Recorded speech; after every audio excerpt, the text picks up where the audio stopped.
there, I'm your host, Maya, and this is The Hot Seat. Today in The Hot Seat, we have Miss Doyle.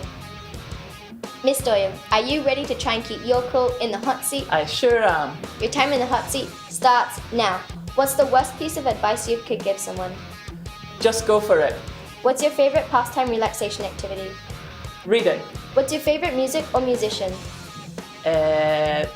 Pop music. What can you not live without?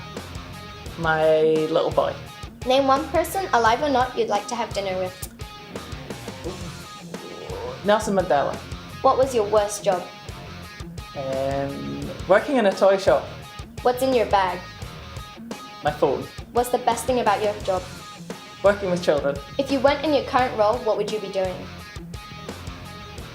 Food tester for chocolate. What was your worst mistake? I can't think. Worst mistake? Getting on the wrong plane. What's the question you'd most like to have been asked? Would you like a pay And rise? next time. Thank you for coming along today and being such a good sport. Who would you like to nominate next? I would like to nominate Miss City in the Library. Okay, Miss City, you're next. Prepare yourself for the hot seat.